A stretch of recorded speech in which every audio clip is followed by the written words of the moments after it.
চীনের বেশিরভাগ অঞ্চলে এখন শরতের ফসল তোলার ভরা মৌসুম চলছে। অনুকূল আবহাওয়ার সুযোগে কুইচৌ প্রদেশের বিচিয়ে শহরের কৃষকরাও বর্তমানে ব্যস্ত তাদের ফসল তোলার কাজে। এই অঞ্চলে কৃষকরা চুক্তিভিত্তিক চাষাবাদ পদ্ধতির মাধ্যমে লাভবান হচ্ছেন।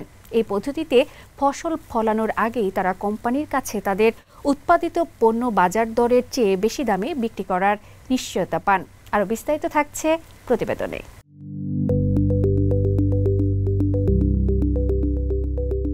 বর্তমানে চীনের বেশিরভাগ অঞ্চলে শরতের ফসল তোলার কাজ চলছে। একই চিত্র দেখা যায় কুইচৌ প্রদেশের বিচিয়ে শহরে। এখানকার কৃষকরাও রৌদ্রোজ্জ্বল আবহাওয়ার সুযোগ নিয়ে তাদের ফসল তোলার কাজে ব্যস্ত।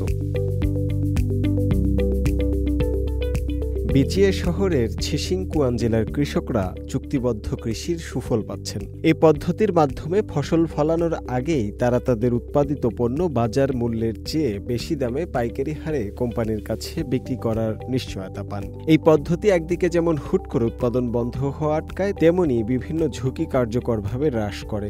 এই বছর জেলাটিতে চুক্তির ভিত্তিতে প্রায় ৪৬,০০০ মো বা প্রায় ৩,০৬৭ হেক্টর জমিতে জোয়ার চাষ করা হয়েছে।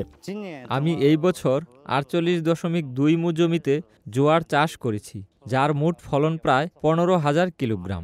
আমার আয় প্রায় ১ লক্ষ থেকে ১,১০,০০০ ইউয়ান হওয়ার কথা। যখনই দেখি জোয়ারের শীষগুলো দানায় ভরা, তখনই মন আনন্দে ভরে ওঠে। আরেক জোয়ার চাষি ইয়াং ছাংশুয়ে এবং তার স্ত্রী বর্তমানে বাড়িতে জোয়ার বাছাইয়ের কাজ করছেন। সদ্য কাটা জোয়ারের শীষগুলো তারা থ্রেশারে দিচ্ছেন, আর মুহূর্তের মধ্যেই দানাগুলো পুরো উঠান ঢেকে দিচ্ছে। ইয়াং জানালেন, এই বছর পর্যাপ্ত বৃষ্টির কারণে তার ফলন ১০,০০০ কিলোগ্রামেরও বেশি হয়েছে। ফলন বেশ সন্তোষজনক এবং আয়ও খুব ভালো হয়েছে।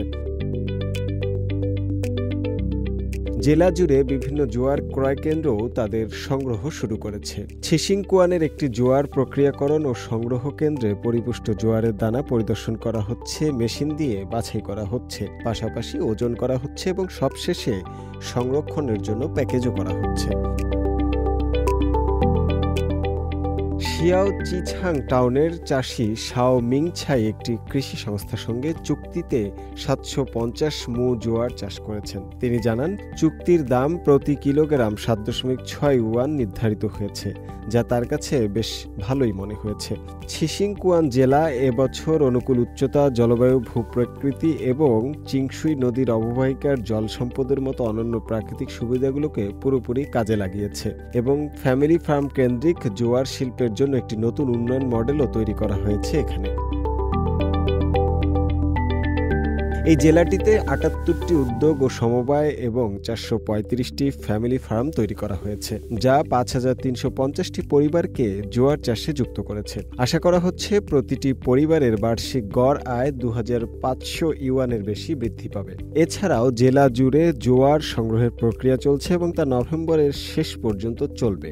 এদিকে ছিসিংকুয়ান জেলার ১,৪০,০০০ মু হেক্টর জমিতে চাষ করা হয়েছে নাশপাতি ফল। সম্প্রতি কৃষকরা এই নাশপাতি ফলগুলো তোলার কাজেও ব্যস্ত হয়ে পড়েছেন।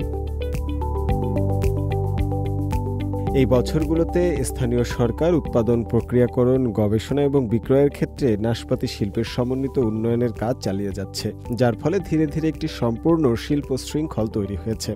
কৃষি অধিদপ্তর থেকে জানানো হয়েছে, এবছর স্থানীয়ভাবে নাশপাতির ফলন ২০,০০০ টন ছাড়িয়ে যাবে বলে আশা করছেন তারা।